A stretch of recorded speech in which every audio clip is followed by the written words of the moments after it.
Bit of sunshine is always nice on brew day.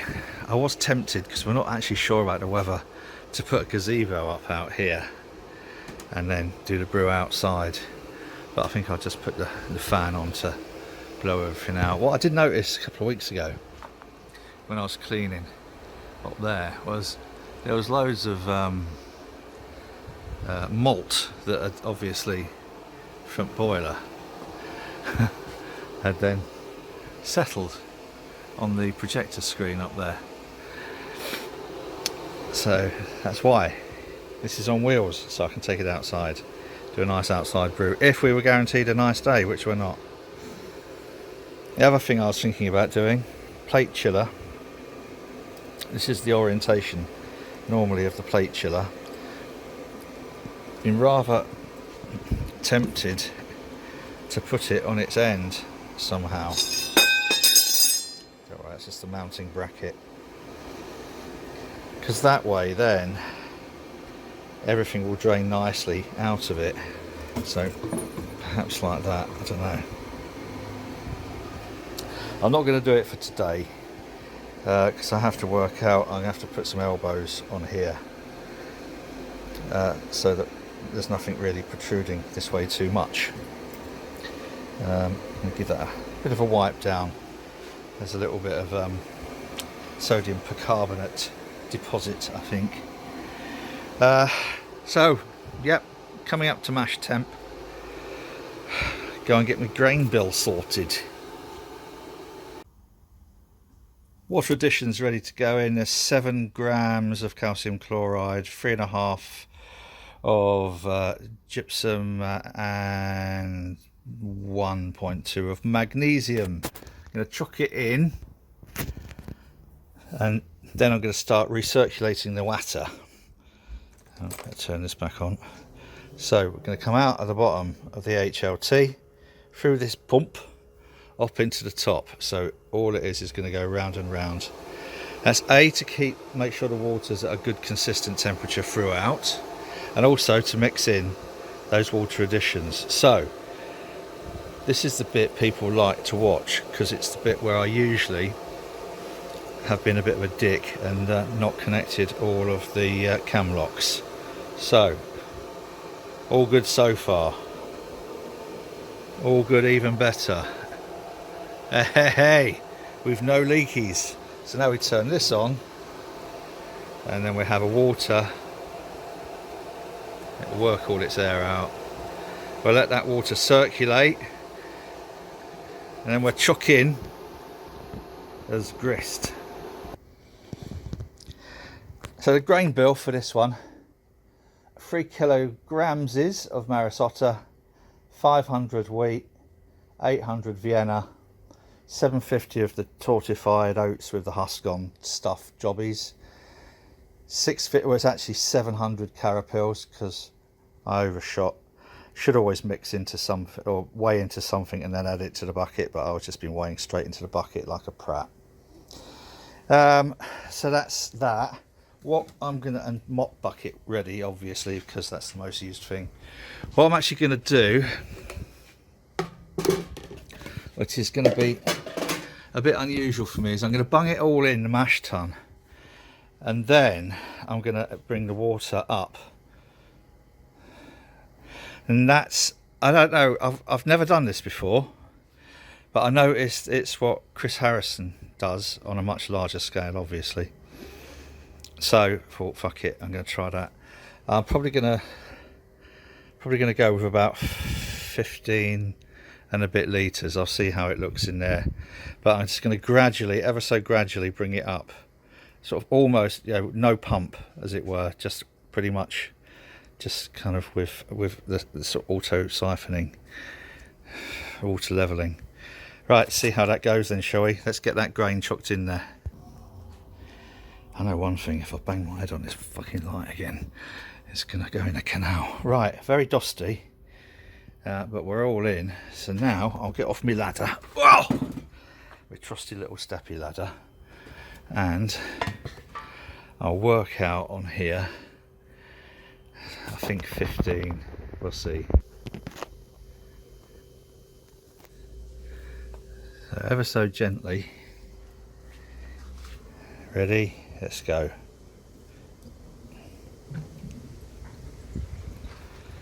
I might have to just restrict that a little bit because we don't want it going too far.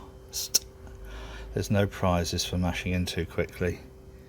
So we're going to wait until that gets down to about, well, let's say 32-ish. Good, and I must remember to buy more cam lock seals. I don't know where they go. I really don't. It's a mystery to me. And you only realise they're not there when you try and connect it, and of course, yes. Right. It's not really going, is it? Let's give it a bit more, so. Right. Back when it's all in proper. Right, starting the recirculation. I missed the strike temp by a country mile. I've no idea how. I set it for 72, thinking it would come down to about 65. It's actually at 61, which is a bit of a shitter, but such is. So I'm running it through the Herms coil at the moment. So what's happening is it's coming out of the mash tun through this pump, going through the coil in there, which is immersed in water, obviously, out through the sight glass, so later we can see. Well, it's not going to be clear, is it, because it's a New England IPA, but you know what I mean. And then it's going back into, let's move as a spoon, going back into there. So when we're up to temperature, this has got a PT100 temperature sensor in the back. As soon as this is up to 67, it will stop that pump and it will maintain, hopefully, at 67. Shouldn't take too long to get up to there. I'm just going to leave it to it. Oops, there's a lesson learned. Always remember to have this on auto and not manual. So we have overshot a little bit, but you know, we'll be alright. We're going for a 75-minute mash on this one anyway, with the odd stir. Next I give a good clean out to the old boil kettle.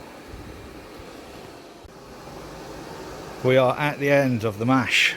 So I have this, was going from the pump through the Herms and then back in.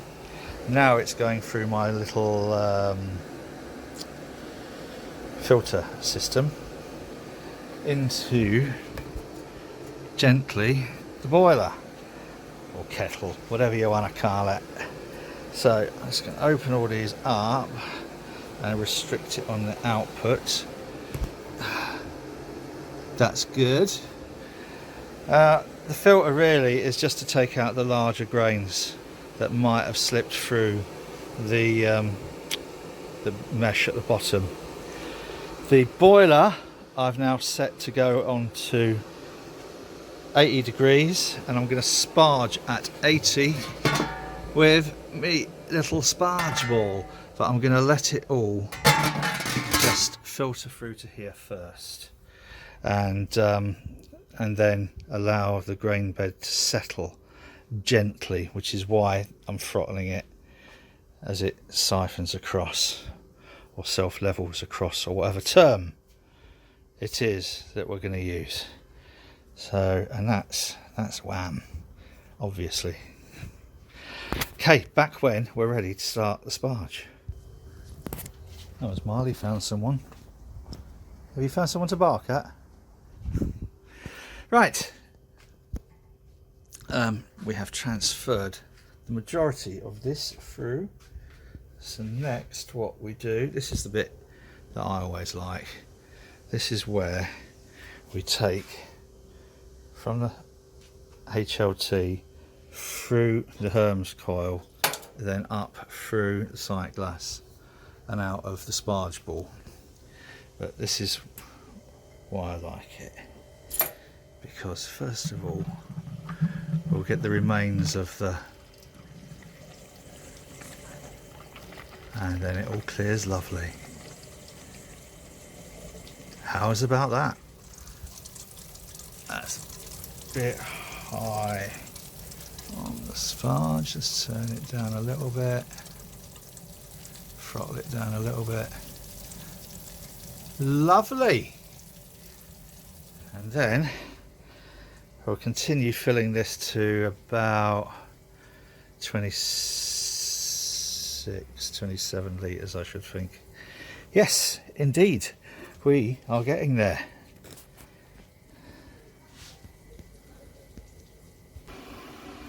The transfer is complete. Up to about 29 litres in there. Yes. So now we bring it up to the boil, and I'm just going to give it probably about a 70-minute boil. Take it down to about 25-ish litres. We'll see. Not sure yet. Maybe 24, because we're going to lose 4 or 5, both in kettle chub and also in the fermenter, especially after it's dry hopped. Right, bring it up to boil. Filled the HLT, bring that up to about 80 degrees. That's for the clean down later. The boil's up at 84.6. I've taken the little filter off.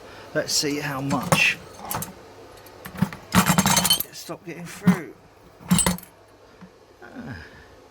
Not a huge amount. What that means, boys and girls, is we had a really nice compact grain bed that acted as it should as a filter. God, bloody hell, look at me. Laurel and Hardy. This can come off now. Let's see if it drops the filter off. Not a filter, no, not filter. What am I talking about? The little rubber gasket. The cam lock gasket. This is where everything starts to smell really, really good as that boil comes up. Different smell to, you know, if you put early hop additions in, you get a beautiful old school brewery smell. But with this, we are just going for the boily malty smell, and it's almost like Horlicks. Always wants to send me to sleep anyway. When that's up to the boil, we'll give it an hour. There's no hops going in there at all. After the hour's up, I'm going to experiment. I'm going to take from here the output through that pump, and then through the plate chiller, and then back into the whirlpool. And that's to drop the temperature in here from boiling down to 80 as quickly as possible. Then we're going to add the hops. We're going to add 75 grams of BRU-1, 75 grams of Ekuanot, and 50 grams of Sabro. Yes, I'm fairly sure that's right. But we've got an hour and a bit to go first. Boil. We have our hot break and our boil. Something else I've done this time, which I've not bothered doing before, is scooping off all the, I'm not sure what it's called, sort of like beer stony type, you know, whatever it is, kind of scummy stuff. Technical terms all over with me, you know. Right, that's a good boil. So what I can do now is switch down to just one element, and that will then maintain just a good gentle rolling boil for about 75 minutes, I think. 60, between 60 and 75. We've got the fan going up there just to blow all of the steam, of course that's the term, all of the steam away. You're right, Delilah, darling. And then do this experimental through the plate chiller to get this down to 80 degrees for the hop stand. We have reached flame out. Oh, now this is the test. We have two ways of monitoring the temperature. A bit noisy, my neighbour's alarm is going off, I do apologise. This is the temperature inside the kettle. We want that to be about 80 degrees. This is the temperature as it comes out of the plate chiller. So, first thing is, I'm going to start the water flowing through the plate chiller, which will then end up coming out over there. It's a bit wasteful at the moment, but I haven't got all the water butts set up. Next, this is the bit that I'm worried about because I don't know. Right, I think we're probably going to be all right. I haven't put the thing on here to let the air out, so yeah, we'll just have to wait and see. Right, we're open going into the plate chiller. Coming out of the plate chiller up into the whirlpool isn't on yet. So let's open that. Right, so now we have everything almost pretty much ready. Let's turn that pump on.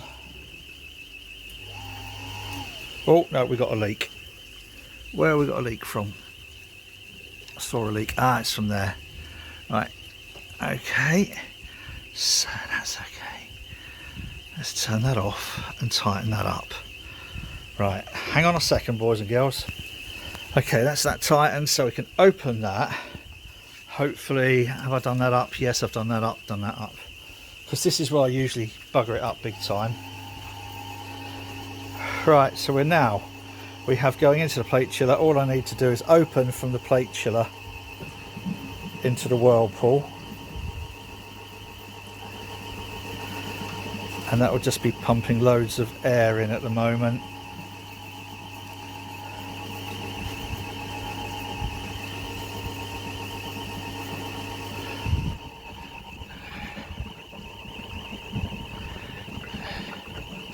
Well, you want some aerated water anyway. Look, we have now Coldia. That's at 24 degrees going through there at the moment. If I was to restrict it, I could probably get it down to a lot less than that. But this is what we're interested in. This is what we want to see going down to about 80. And as you can see, it's currently plummeting nicely. Right, not plummeting, but going down. I'm now going to restrict the flow of wort going through the chiller, so that should then start to bring that temperature down a little bit. Thank you. It's not.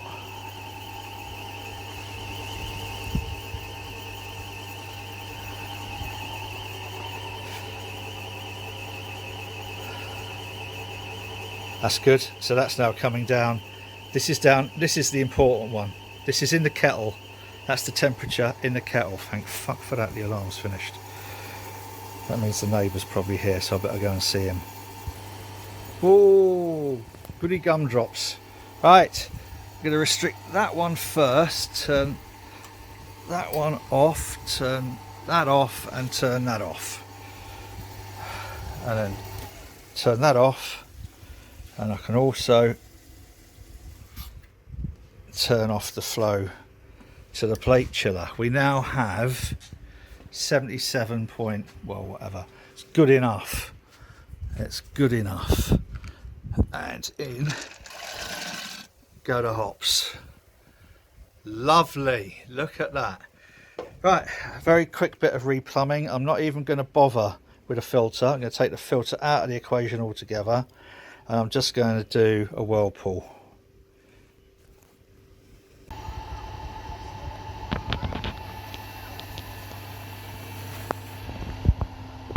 The basic whirlpool seems to be all right. Oh, that's a winner. We have reached it. We have the end of the hop stand. So we're at 30 minutes, a little bit of whirlpool, blah, and all that. So now, moment of truth. Have we bunged the filter up inside? So we're going to turn the plate chiller on. This is now cooling everything down in the plate chiller. Open that. Open that. Open that. And see.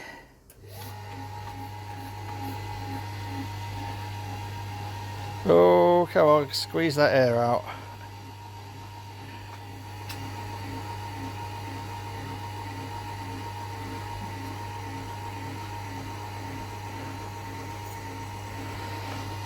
Right, well, we'll see how we go.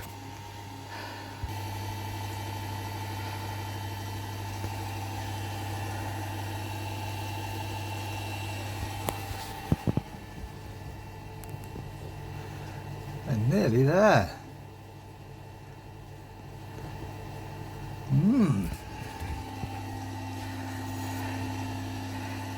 Yeah, probably about another 2 litres.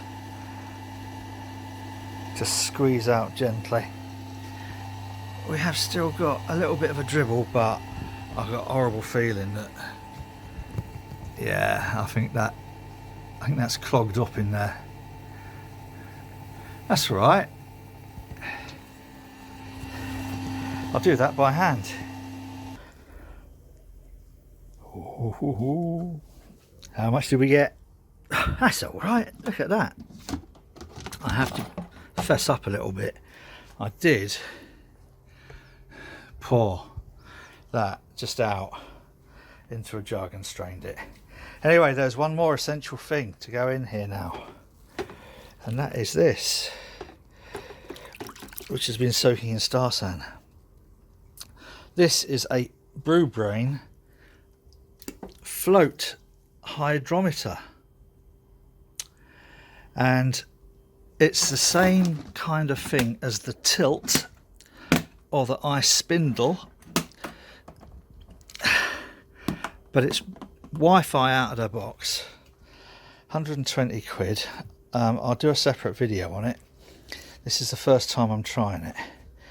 So anyway, but for now, what I want to do is get this in the fermentation fridge, take a gravity reading, see if it matches up with the float hydrometer, and then chuck the yeast in.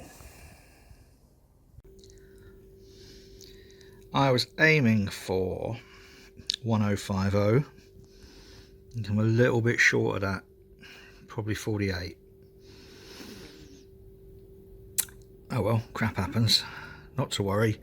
Let's get this yeast chucked in, seal the lid, close the fridge, and have a look at what the float is doing.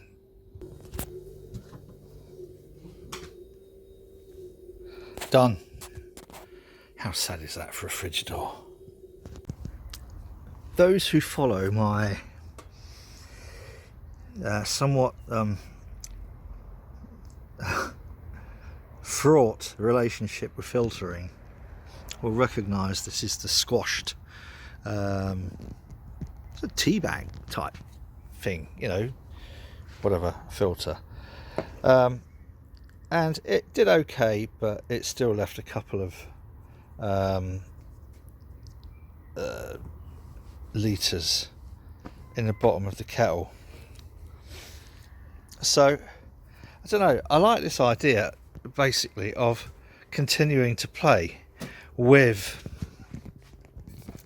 the filtering, because I think that's an area that we could all benefit from having a better knowledge and understanding of, myself especially. I kind of like, I'm wondering now whether or not we have any filtering in here at all. And then when we run stuff through the pump can handle the type of matter that the hop pellets leave. My concern, as you know, has always been I don't know where I've put it, the plate chiller, which I've put somewhere to drain. And the reality with that is it can always be cleaned. I can always run caustic through it and nuke it that way. But at the moment, I'm thinking no filtering in there at all. Coming out of there into like what would have been a lauter tun, a small lauter tun, and then using the big, that one, in a lauter tun. That's where I'm kind of at the moment.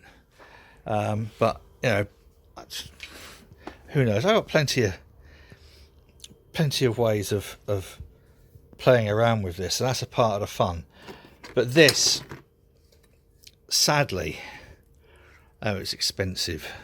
I will use it, but the mesh in there is just far too fine, and consequently gets blocked almost immediately. So I think what I'm going to be doing, as I say, is having a separate type of lauter tun, even though it isn't, because you'd have a lauter tun after the mash tun. Something about the size of one of those buckets, or a half keg, if I find a half keg in a canal, then that'll work, which will then be the filter. So it'll come from here into the filter, and then the filter, another tap out into the pump. Should that make sense? Yes. Ask any home brewer and they will tell you the thing they love most is the clean up afterwards. Someone asked me, and I forgot to do it last time, how do I clean my pumps? If I'm going to be using them again in the next couple of days, which I am, I'm just going to flush them through. So I'm going to go from the HLT, I mean that's a little bit deceptive, that being there, so I can move that away. HLT into pump 1, into pump 2, down into pump 3, and then into the bucket. Then we can chock it. Now the key really is simple. Just open all of these valves, and as soon as you open this, it will start to flow through in its own right. Then we give this one a quick blast, even though there's had nothing going through that needs flushing. This one has. So then we'll turn this one on briefly. All that's doing is turning the impeller inside, which goes that way, doesn't it? Yeah. And finally, the chugger. So that's now, and it will still keep going down through its own thing, you know. So 1, 2, 3, and that really just flushes all of the sugars that have caught inside the pump out. I can have a beer now. That's it for today, boys and girls. I'm going to leave you with slightly bad news. I'm on my last can of BREW from Triple Point Brewery. But on the upside, we've got a whole keezer over there, which has currently got 6 of those 8 taps populated, and within a couple of weeks I'll have 8 of those taps populated. If you like this nonsense, and it is absolute nonsense, and I never know how it's going to turn out until I do the final cut, as it were, but please consider subscribing to my good channel. Be right nice to have you, so it would. Anyway, whenever I get to post this, if there's still any weekend left, I hope it's good for you all. You take care now. Be safe.